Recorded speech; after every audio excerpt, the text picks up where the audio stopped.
Hello.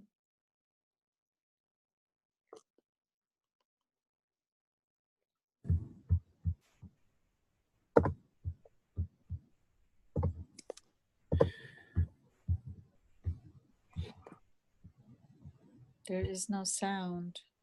Good morning. Good morning. Good morning and welcome to today's webinar, Orange County Counts 2020. I am John Dobard. I'm the Associate Director of the Political Voice Program at Advancement Project California.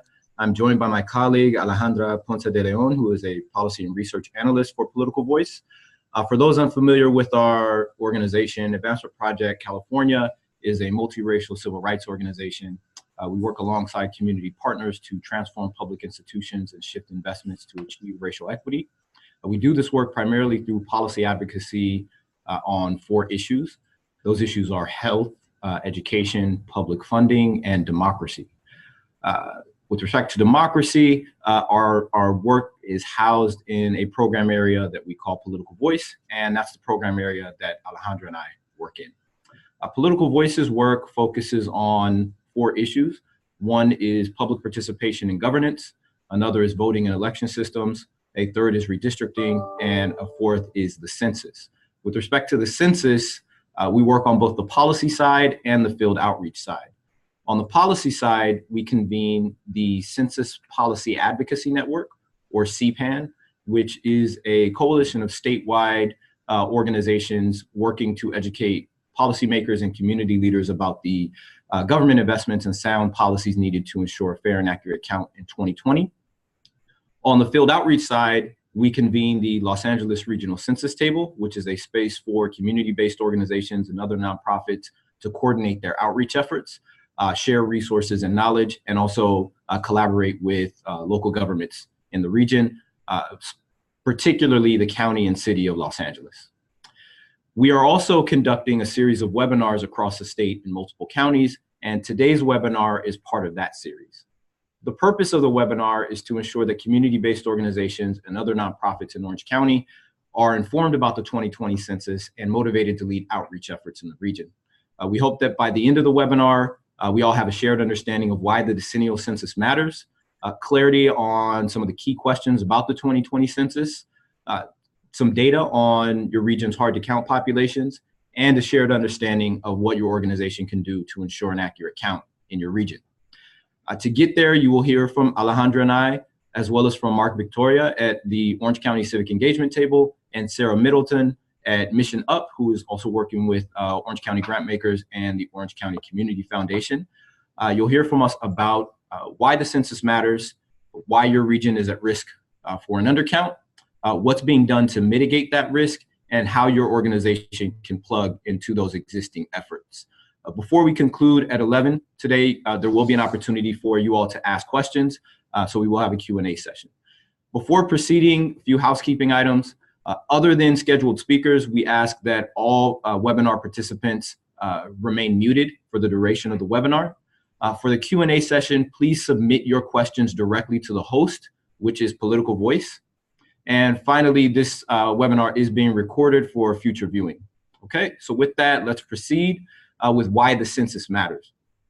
So the decennial census, as most, if not everyone knows, is taken every 10 years. And it's important for a variety of reasons. One is it's constitutionally mandated. Another is that it's an opportunity for community building or building community power. And organizations can do this by using the census as an opportunity to reach out to community residents and build their base, reach out to organizations they normally wouldn't reach out to, and establish new organizational relationships across regions and across issues. And it's an opportunity to develop community leaders by having community residents take on leadership roles in census outreach campaigns. Ultimately, however, the census is important because of how census data are used. And they're used in three important ways. One is to enforce civil rights legislation. So if you think of the Voting Rights Act of 65 or the Civil Rights Act of 64 or the Equal Employment Opportunity Act, this type of legislation relies on census-derived data for enforcement. Another way in which the data are used is to ensure equal and equitable political representation. So every 10 years, seats are reapportioned in the House of Representatives. States gain seats or lose seats based on the population estimates in the census count. The census estimates are also used to redraw political districts from the federal to the local level. So you think of your congressional districts, your state legislative districts, your city council districts, school board districts, county supervisorial districts, water districts, other special districts. All of those lines are redrawn every 10 years based on census population estimates from the census count. Lastly, and perhaps most importantly, census data are used to guide the allocation of over $600 billion annually in federal funds to states and local communities to support programs in health, education, housing, transportation, and more. In 2016, California received over $115 billion in just through 55 programs that rely on census-derived data.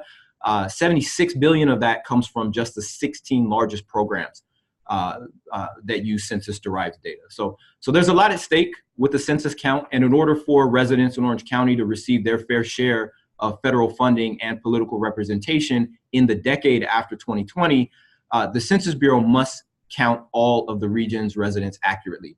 However, three factors are converging that are going to make it difficult for the Bureau to do that. And those three factors are the region's demographics, innovations by the Census Bureau, and shifts in the federal landscape. This morning, I'll briefly run through each one of these sets of risk factors, beginning with the last.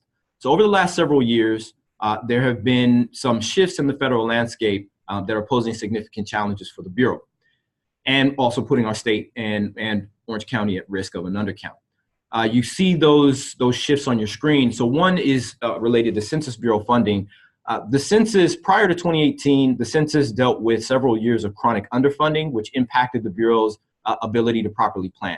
Because of funding uncertainties, the Bureau had to scale back or completely get rid of certain planning and preparation related to the 2020 census. 2018 was a better year in terms of funding, but we've already seen for 2019 there are additional funding uncertainties, and the Census Bureau is dealing with the changes and shifts that they had to make previously. Additionally, although a permanent director was sworn in last month for the Census Bureau, the Bureau was without permanent leadership for a year and a half prior to that. And so the Bureau was without a respected leader that could advocate for what it needed, both in Congress and in the White House.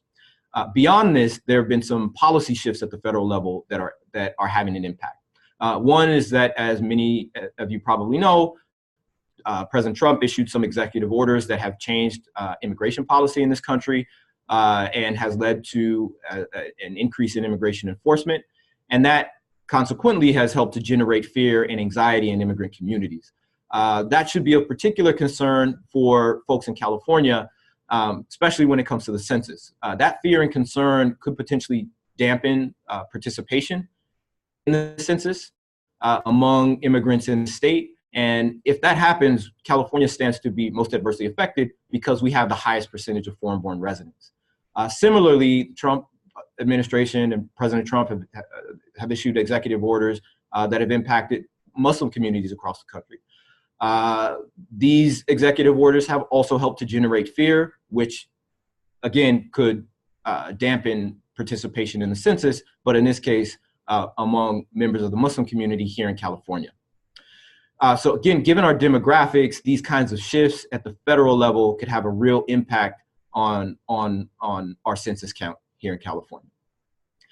But another set of factors is exacerbating a risk. And that set of factors has to do with how the Census Bureau will administer the 2020 census. So the upcoming decennial census will be unlike any other in our country's history.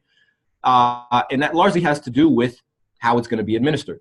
After the 2010 census, the Bureau was given a congressional mandate to conduct the 2020 census at a cost per household that does not exceed the cost per household for the 2010 census. In order to comply with that congressional mandate, the Bureau developed and it has been in the process of trying to implement what it refers to as 4 innovations. You see those 4 innovations on your screen. Due to time constraints, I wanted to draw your attention to one, and that is the internet as a primary mode of self-response. This will be the first online census.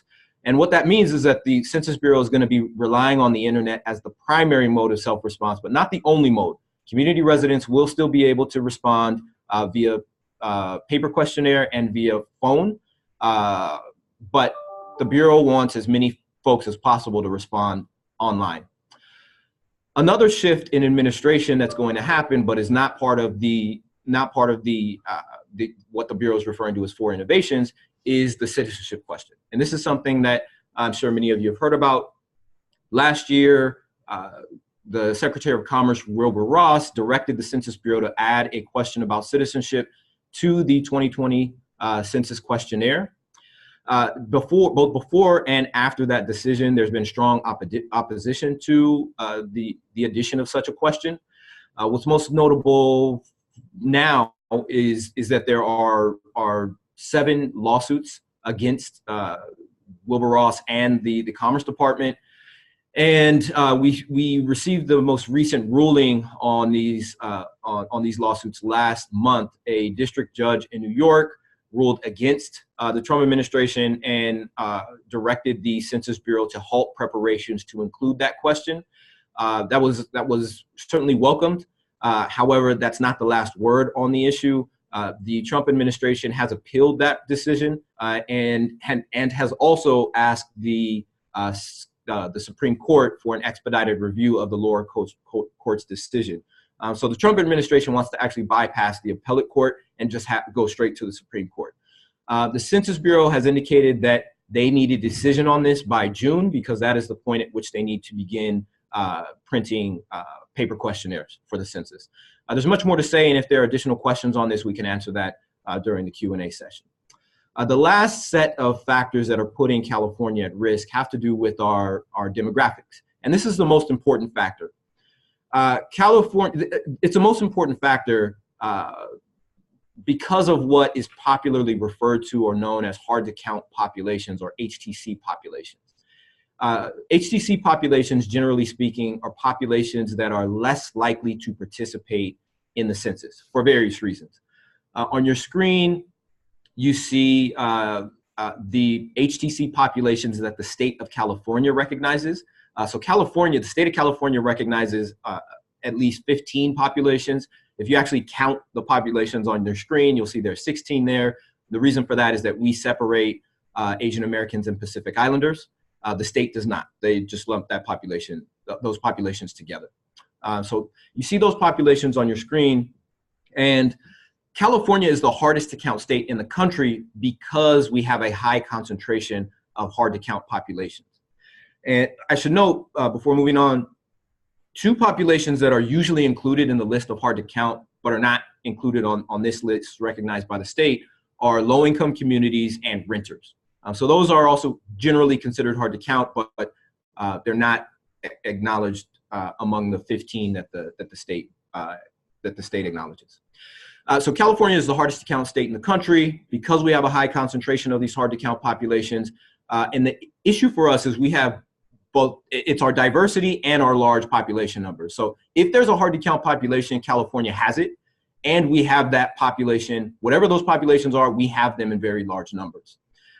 The Census Policy Advocacy Network, or CPAN, estimates that 19 million, a minimum of 19 million Californians are hard to count in this state, and Orange County has a sizable portion of that number. So we estimate that 1.4 million residents in Orange County are hard to count, and you can see that broken down on your screen by race and ethnicity, but it's also broken down by the population that lives within hard to count census tracts and those that live outside of those census tracts. So in the second column, you'll see their population living in high and very high LRS tracts. LRS refers to low response score, and that's the metric that the Census Bureau is using for the 2020 census to help it identify what census geographies are going to be hard for it to enumerate, and therefore what geographies need more resources. The low response score tries to predict the percentage of households in a census geography that are likely to not self-respond to the census. And so what you see in column 2 is the population living in those census tracts that have a high or very high low response score. And all that means is a low response score that is at or above 25%. And then in the third column, you see the population of hard to count living outside those geographies. We think it's very important to, yes, pay attention to the hard to count geographies, but we think it's just as important to understand who the hard to count are that live in what are the so-called easier to count census geographies. And so that's what you see in the third column are population estimates for that population. And to estimate that, what we did was identify discrete or particular characteristics that are unique to particular ethnic and racial groups, and looked at the population estimate for those. So what you see there are the population estimates for Latino non-citizens, for non-Hispanic whites living below the poverty line, for Asian Americans with limited English proficiency, for Blacks and African Americans who are living below the poverty line. And then for Native Americans and Pacific Islanders, what you see there are actually the total population estimates, but just broken down by those living in hard to count census tracts and those living outside of them. And the reason for that is that both of those populations are relatively small and just generally hard to count. And so we didn't think it made much sense to identify one or a few characteristics to get at the hard to count living outside of the hard to count census geographies. So again, what you see there is that breakdown by race and ethnicity, those living within and outside of hard to count census geographies. And the challenge for folks in Orange County who are concerned about residents getting their fair share of funding, federal funding, and political representation is to help this 1.4 million overcome barriers to participation. And we know what some of those barriers, what some of those barriers are, what some of the things are that hinder participation in the census. It's uncertainty about what the census is and what the data are used for. It's uncertainty about who should be included. So there are many parents who don't know they should include their children or they should include their newborn. This is often how children get missed. Fear or mistrust of government is another barrier, and limited English proficiency or language barriers are another barrier. So again, the challenge for folks in Orange County is helping a minimum of 1.4 million residents overcome these and other barriers to participate in the census, To give us a better sense or a more detailed sense of where the hard to count are, I'm going to turn things over to my colleague, Alejandra.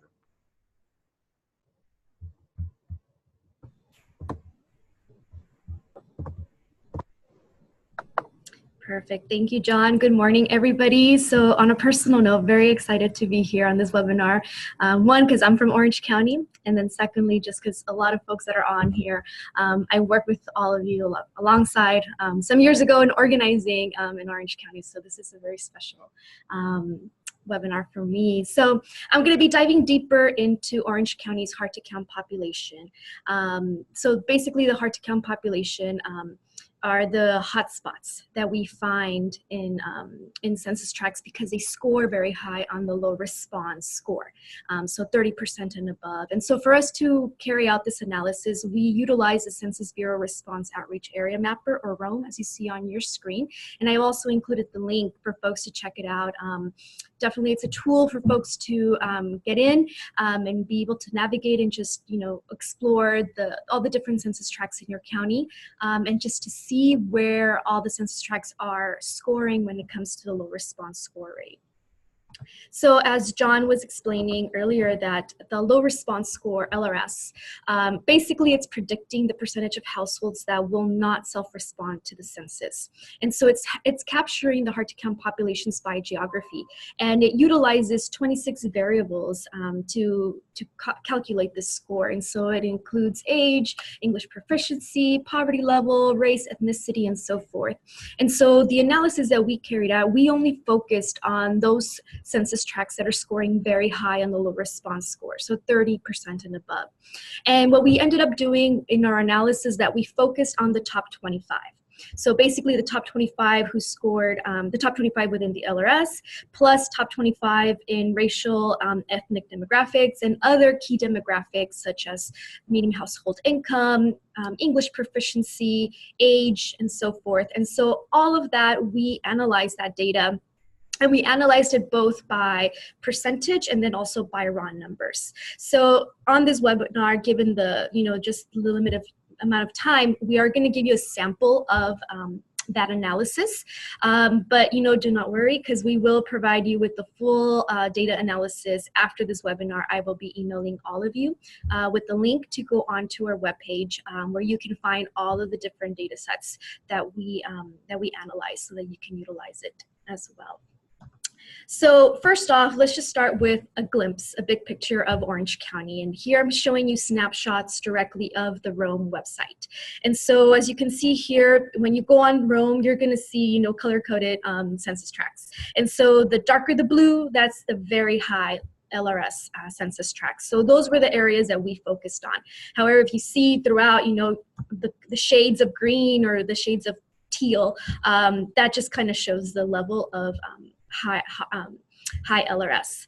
And so the dark blue, very high. The next teal color is high. So even though we focus our analysis on the very high LRS census tracts, I definitely want you to have a sense that it's a bigger scale when we are talking about the hard to count population. So here you have more images in Fullerton and Placencia. Here is an area in Stanton that also has a hard to count area. High LRS census tract. And so one of the reasons that I'm showing these images is also for folks to think about, where you're located, where your organization is located geographically, and also geographically, what are the communities that you are working in and have a presence in. Obviously for the census, for a lot of folks, the census is an opportunity to actually expand your base and connect with new members or even new geographies that you haven't been involved in yet. Here in particular, I'm showing an image of the Disneyland Resort. And for a lot of folks who've been organizing and just, keeping, Disney accountable to community members, you can see, that not only does it have a lot of, there's a huge population there that, are low income, but you can see that also around it are the very high and high LRS census tracts as well. So again, just thinking about, the importance of having a sense of just the geography of the different areas. Here we have an image of Santa Ana, and here we have a large concentration of the LRS census tracts, very high LRS census tracts as well. And here's one more image around Fountain Valley. and another one around Costa Mesa and Irvine. So these are some of the hotspots in those regions. So talking about the LRS, so here we have a list of all the different cities and unincorporated areas that have census tracts that are very high on the LRS. And so Orange County has a total of 42 census tracts. And you can see here that Santa Ana carries the bulk of them, with 17 tracts, followed by Anaheim and then Fullerton. So this is just to kind of give a sense in terms of just by city and unincorporated area, just the breakdown of where these high LRS census tracts are located. Next, we have population estimates. So within these very high census tracts, we're talking about a total of over 270,000 residents that are within these census tracts. And as you can see here by the numbers, there's over 82,000 folks that are below poverty, over 206,000 folks that are Latino, 581 that are Pacific Islander, and over 117,000 that are foreign-born within these very high census tracts. Again, we're elevating, just the numbers because at the end of the day, as folks are coordinating and planning to do outreach in Orange County, it's really important that you all consider and really prioritize these census tracts that are scoring very high on the LRS. So now we're going to shift gears and talk about the top 10. So here we have the top 10 census tracts by LRS score. And so as you can see here, Santa Ana, it has a whole bunch of them. So the one ranging, ranking number 1 is tract 750.03, and that's around the Willard area. So it's bordered by Flower Street, 10th Street, and Main Street around that area. So that one is scoring very high on the LRS census tract. Next, we have the top 10 census tracts by Latino population. And here we're going to be showing, these next slides are actually going to be focused on the racial and ethnic demographics. So again, our analysis, included other demographics, such as poverty level, household income, and so forth. But just given the time, I'm going to only focus on the race and ethnicity demographics. One, because for a lot of groups in Orange County, their approach and their planning will be focused primarily on specific race and ethnic groups. And one of the reasons that I wanted to elevate this is that each group, each racial and ethnic group actually will require, a tailored message, a tailored approach, given their own, social and economic context. And so this is just to give you a snapshot again. So here we have for the Latino population, Santa Ana. I don't think it's a surprise, but shockingly, all of the top 10 tracts are in the city of Santa Ana, and the number one ranking there, it's tract 746.02, and that's around the area of Main Street and McFadden. So that's the area where they have like 98% of the population is Latino. The next top 10 is for Black African American population. And here we have that the number 1 is in Buena Park. And so that tract, it's around the area of Artesia and Beach Boulevard. And so this is an area where you have a higher concentration of Black African Americans by 7% in that area. Next up is for the top 10 for Asian American. And so here the city of Irvine actually took first and second place. And so the number 1 track here, 626.26, that's area west of the Mason Regional Park. So that area has 45% Asian American population. So that's important to note. The next one is the top 10 census tracts by American Indian Alaska Native. And here Huntington Beach actually is number 1. Percentage-wise, with 3% of its population is American Indian Alaska Native, and this tract in Huntington Beach is by the Wintersburg Liberty Park area in Huntington Beach. And then lastly, for our top 10, Pacific Islander, so Fullerton is number 1. And here Fullerton 18.02, that is south of the Fullerton Municipal Airport, and so it has 2% Pacific Islander. So again, this is just a snapshot. I'm just giving you description, verbally right now where, the top ones are. However, when you get the handouts, you will have the full geographic description of each of these areas so that you know like where you're looking at and where they're located. So next, I wanted just to zoom in on a couple of key census tracts. And one of the reasons why I wanted to elevate some of these key census tracts is one, because these census tracts within these very high LRS census tracts, they don't only hold just one type of demographic, but a variety. And here I want to show you those that are, ranking, in the top 25 for a variety of demographic variables. So here, the census tract is in Santa Ana. In this area, I mean, it's highlighted. It's a little bit hard to see. It's highlighted in like a neon blue. And so this area right here, it's over here by where the Norm's restaurant is. So it's 17 and Main Street. So around here, so south of 17th Street, north of 10th Street. And so this area right here, is number 1 on its LRS. So it's scoring very high. Also, it's number 2 with a population that, no one in the household, age 14 and above speaks English very well. It's also number 3 for Latino percentage-wise, and always also for lowest, and number 4 for lowest household income and renter occupied. So this is just to give you a sense of just the diversity of the types of populations that exist within just one census tract. The next one that I wanted to highlight is in Huntington Beach. So this one is the Wintersburg area. So it's south of Warner Avenue and west of Beach Boulevard. And so here it's number 1 for for 2 main categories. So number 1 for children 0 to 5, for both percentage and raw, and also for American Indian Alaska Native percentage and raw. And you can see some of the other, key demographics and where it ranks in terms of like the population that exists in this area. And then lastly, we have Fullerton, 1802. So again, below the Fullerton Municipal Airport area. And so it is number 1 for Pacific Islander, both percentage by percentage and raw numbers. And it's also number 1 for Black African American in raw numbers, and number 2 percentage-wise for Black African Americans. And so again, you have the diversity here of the different populations that make up the hard to count populations. And this is just to give you a sense, of just the complexity within some of these key census tracts.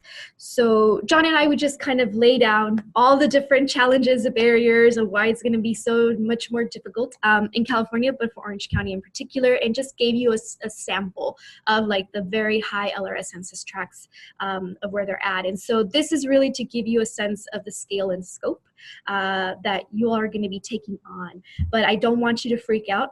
Rather, breathe, because there's a lot of efforts happening at the state level, but more importantly at the local level. And that I want to pass it over to Sarah and to Mark to share more about, what's happening at the local and state level.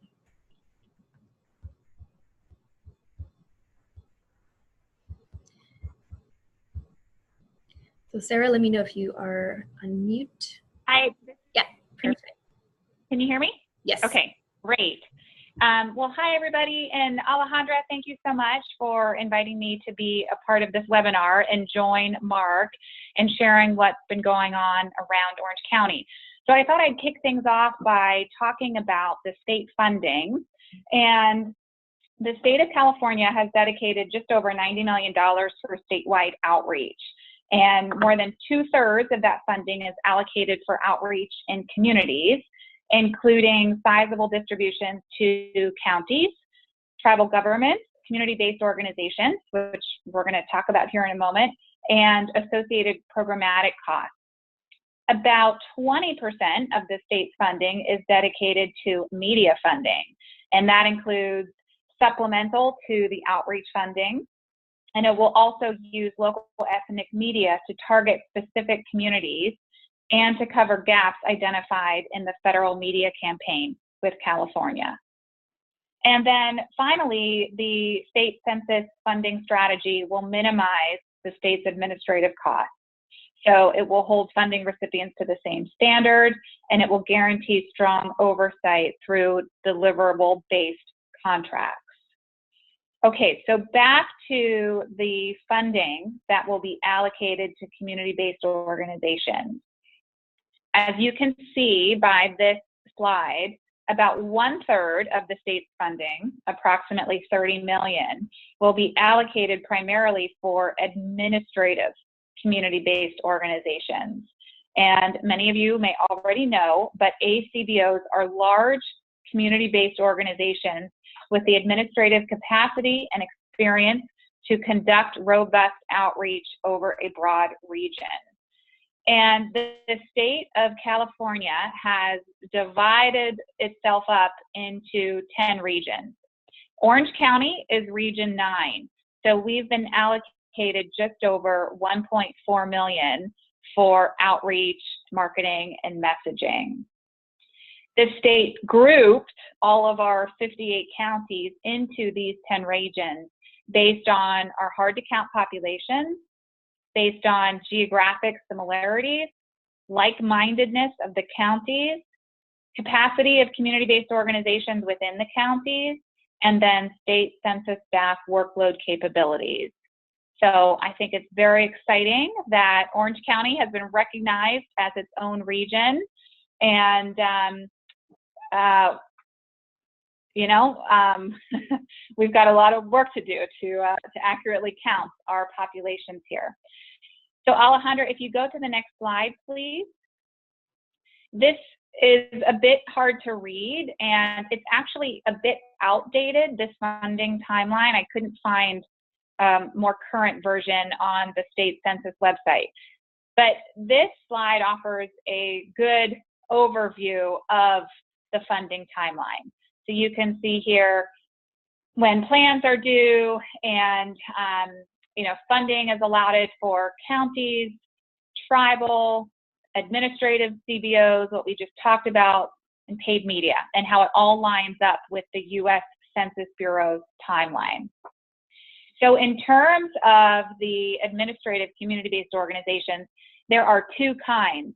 There's the regional community-based organization, and then there's the statewide community-based organization. And here in Orange County, there is a group of funders and nonprofits that have been meeting for the past several months, and we have come together to put a plan in place to ensure that we have an accurate count in Orange County. And as part of this group that has come together, which now comprises close to probably 50 individuals and 35 to 40 organizations, we have responded to the state's regional ACBO RFP. And that deadline is this Friday. And you can see here our approach, essentially. So we've formed an executive team comprised of 11 different organizations: the Orange County Community Foundation, Orange County Grantmakers, OC United Way, First Five, the California Endowment, OC Human Relations, OCO, which is part of the PICO network, and I know we've got Miguel on the phone, OCAPICA, Access California Services, NALEO Educational Fund, and then Community Action Partnership of Orange County. So this is the group that has taken a leadership position to respond to the RFP and put a strategy in place and see together that the strategy is executed if we are awarded the state contract. Charitable Ventures of Orange County is positioned as our fiscal sponsor. So they are the prime bidder for this RFP. And then we've got a wonderful group of subcontractors and partners who will be part of our plan and who will ensure its execution. So I know we have many of our executive team members, identified subcontractors, and partners on this call. If you are an organization that isn't in the loop, that hasn't been part of this community planning committee conversation in the past, we would welcome you with open arms. And I believe there will be a slide a bit later with my contact information. So would love to get you added to our distribution list and part of meetings and conversations going forward. So I think I'll stop there. You've got the overview of funding and a bit more about what is taking place in Orange County. So then I'll pass it over to Mark. Hi, how are you, everyone? I'm Mark Victoria. I'm with the Orange County Civic Engagement Table. And we are a group of 8 different organizations across the county that are dedicated to working on civic engagement strategies and implementing them across the county. You can see the organizations that are part of it, part of the table currently. 2 of our members are serving on the executive committee, which is OCO and OCAPICA. And so I was asked to come on to just kind of talk about what's happening statewide and then also regionally here in Orange County to see what is actually going to happen in the field and where folks can go ahead and kind of come together. It was already kind of talked about earlier, just some of the high risk and the 3 main reasons for the undercount in Orange County. And you can see that in that left box there. So I kind of want to focus on just on what the timeline and some of the activities, strategies, and tactics that we'll be working on. So as part of a statewide organization, the Million Voter Project, we're working together with a number of statewide funders to be able to figure out how do we tackle at all the different 10 regions.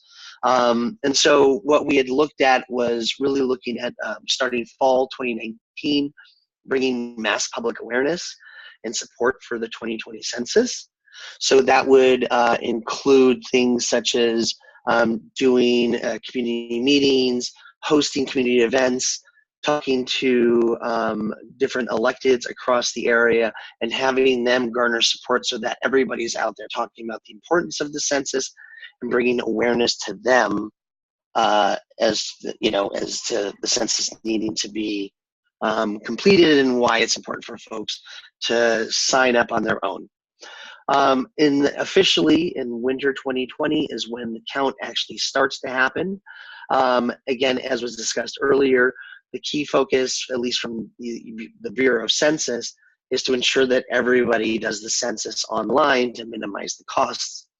So that's where, a lot of that education that has happened beforehand is going to come into play so that people are aware that they need to go ahead and jump online. Once the official count is over, then we go ahead and go towards in spring 2020 to the non-response.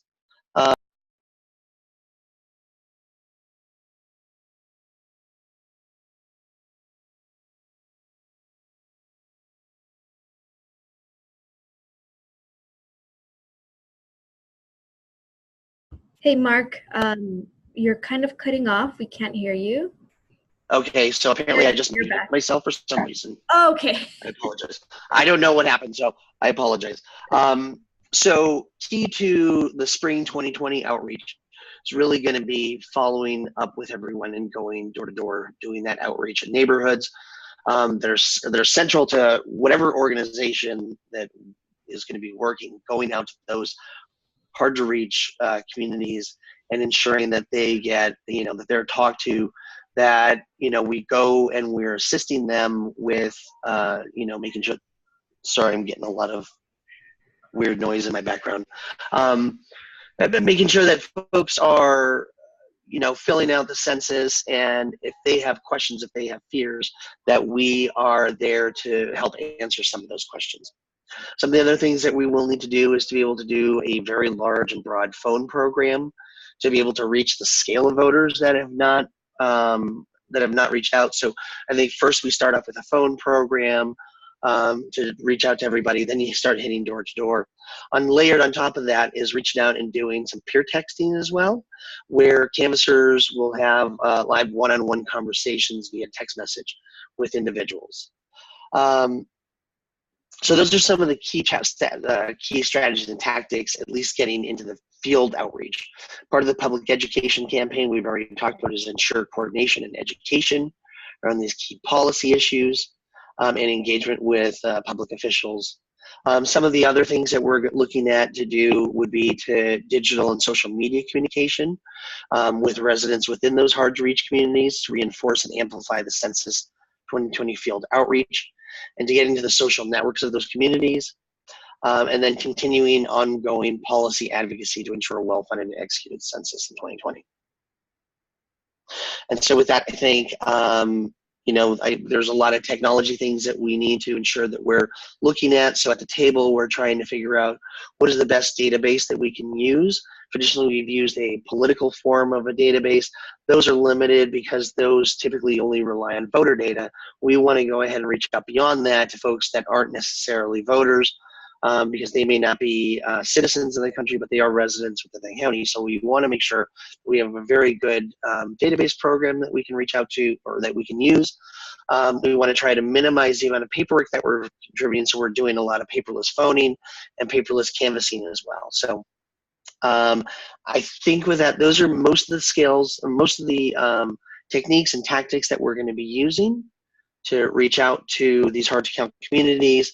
And then just ways for you to get involved. I think Sarah just talked about if you do have a base of folks that you normally organize with, that reach out to either myself, reach out to Sarah as we're moving forward in this program to see what other ways that we can go ahead and get other organizations engaged.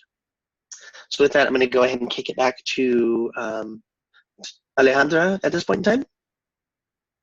Well, thank you, Mark. Thank you, Sarah. So wanted to take a pause and allow folks, we want to open it up for Q&A. So all of us just heard a lot of really, deep information, and then especially in terms of what is happening in Orange County. So I definitely wanted to open up to see if folks had any questions. At the moment, I haven't received anything on the chat, but maybe one question that has come up, and I want to pass it over to John, has been the concern around the citizenship question. And so what can folks do? What's going to happen? And so I wanted to pass it to John to just kind of give some ideas of what are options for folks if the question were to come in play. So I'll just leave my mic here and you can speak to it here. Yeah, to keep it short, options are nonprofit organizations should inform residents about what their options are, but should not discourage residents from participating or encourage them to not respond. Doing so is a violation, is a legal violation, and could, doing that puts an organization at risk of losing their 501c3 status, in addition to other penalties. Asian Americans Advancing Justice Asian Law Caucus has developed a great memo on this question, and questions related to how organizations might respond and what the options are. We will be sharing that memo and a couple of other materials with everyone on this webinar today. But generally, want to make sure that that's clear, that folks should feel free to let residents know what their options are, but should not discourage participation or encourage people to skip questions or not respond. More generally, there are conversations happening about this in different parts of the state. So in LA County, at the LA Regional Census Table, we've started a conversation about that, but we do not have a collective strategy yet. But the hope is that we can develop one through conversation. I know that there's a group of organizations in the Bay that have been having this conversation, and a group of organizations in the Inland Empire that are having a similar conversation. So conversations are happening about what a collective strategy might be, and the hope is that these conversations can come together and that there could be a broader statewide strategy. But what is very important to take away right now is that organizations should feel free to let residents know what their options are, but should, as I mentioned earlier, not encourage folks to not respond or participate in the census or skip questions. So I have a question that came in wanting to know about the census kiosks. And so maybe this is a question more for Mark and maybe Sarah. So they wanted to know that, what they know is that in LA has plans to do officially mandated census kiosks that orgs can apply to become. Will Orange County be doing any similar efforts? I don't have an answer for that. I don't know, maybe Sarah does.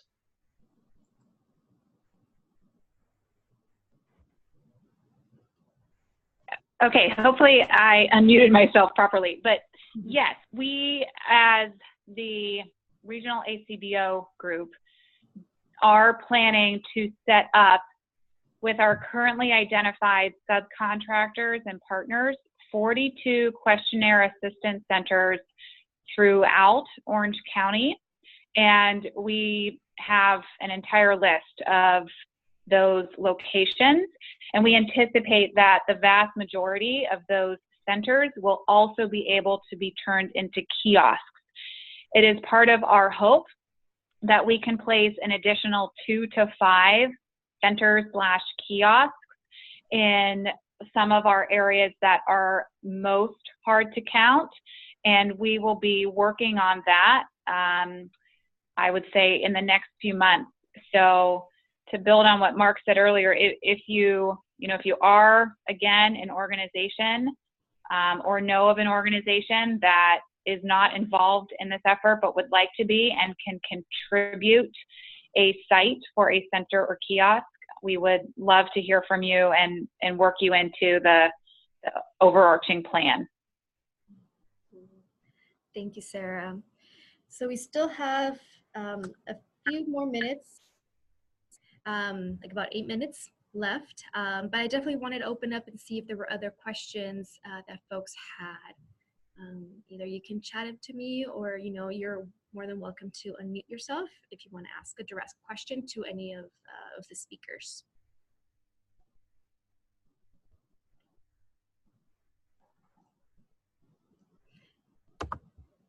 So I guess we did an awesome presentation. We answered all and every possible question that you all could have.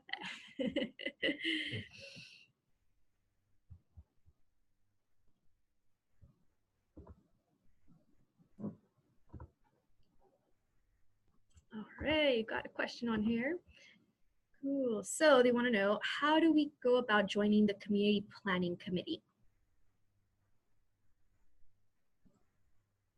Sure. So please email me, sarah.middleton@missionup.co, not .com, and I can get you added to our distribution list and fill you in on conversations to date. Perfect.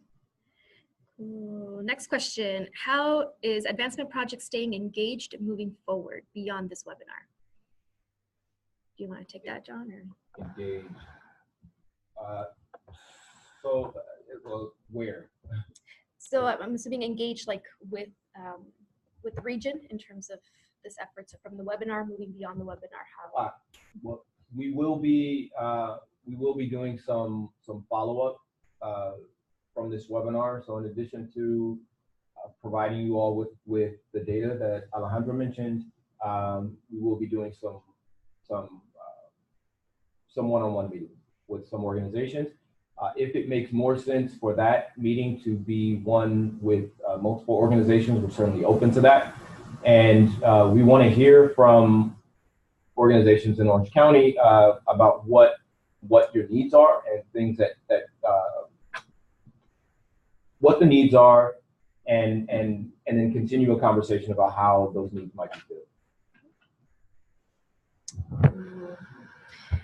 So the next question is a pregnancy counted in the 0 to 5 population? John, do you know? To my I don't know. I've not heard of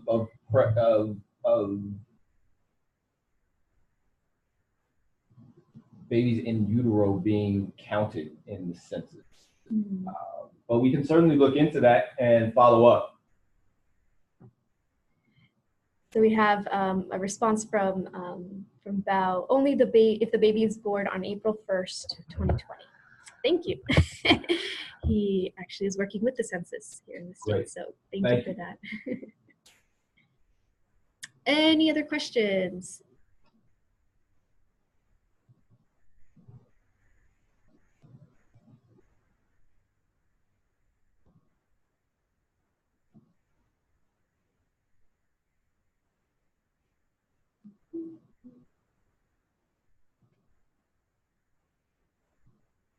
So think about any other questions in regards to just the census in general.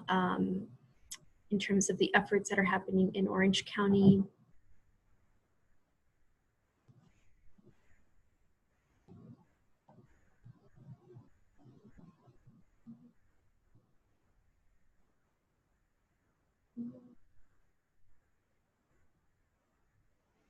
And we got a response that ditto on AP's role for after webinar. It would be great to get support later on the specific numbers. Duly noted. Thank you, Miguel.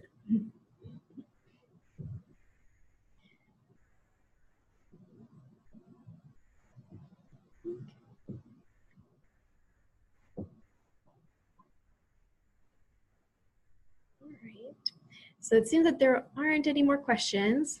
I'm gonna do going once. Okay, here we go. Can you speak more about how CBOs can be part of the city's complete count committees?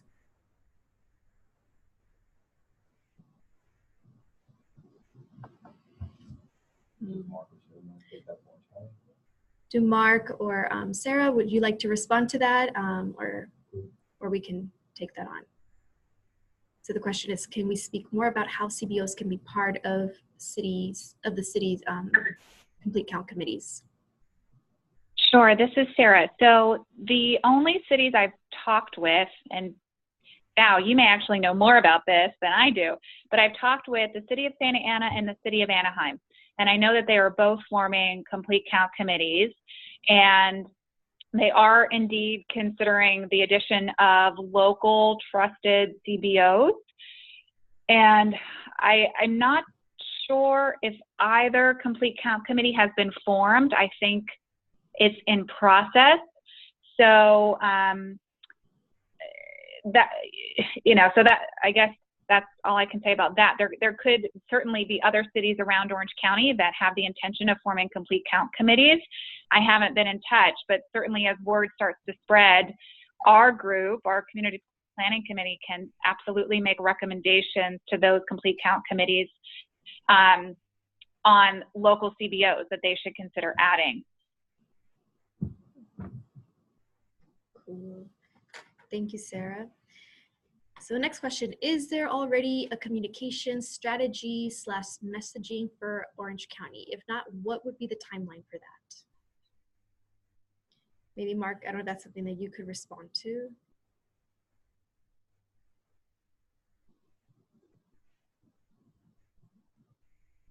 And Mark, you might be muted if you are talking.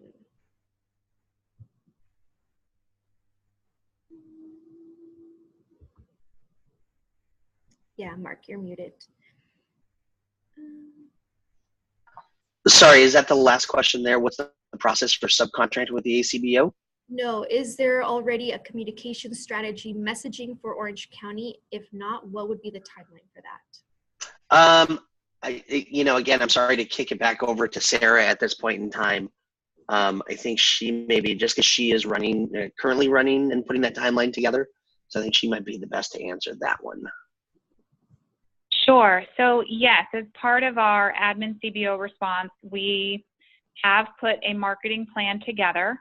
It, of course, is, it's early still, and we understand that the county will also be running a campaign. And I'm not sure if Saul Viramontes from the county is on this call right now, but the county's plans are due in March. So I know Saul and team are working furiously to pull those plans together, but marketing and messaging will certainly be a component of that. For our ACBO, we want to make sure that we support the county and the state strategy in terms of messaging and marketing. Of course, we'll have our own too that dovetails with trusted messengers, that is in language, that is culturally and linguistically appropriate. And this is a piece that we recognize is critical, and we'll be working on it. This is to come. So in terms of the timeline, we will find out about the state contract in March, and from there, we'll launch into the education phase this summer and into fall. So we will be working quickly to put some kind of marketing campaign together. And then last question, what is the process for subcontracting with the ACBO? And Sarah, maybe you're able to respond to that. Sure. Yeah. So again, please email me and let's have a conversation. Help me to better understand what it is your organization can do, how you can provide outreach. We have already identified about 10, 11 subcontractors, but anticipate that as we get into this work, we will need to add more. So please get in touch with me and we can have a conversation. Perfect. Well, I want to thank our speakers, Sarah and Mark, for participating, being part of this webinar, and I want to appreciate all of you for joining us today. And so, as I mentioned earlier, we will be sending all the materials, including the recording of this webinar, as well as the PowerPoint slides and other materials via email. So stay tuned to get that link, and then, feel free to share that link for others to get the materials as well. Have a wonderful rest of the day, and we'll talk to you soon.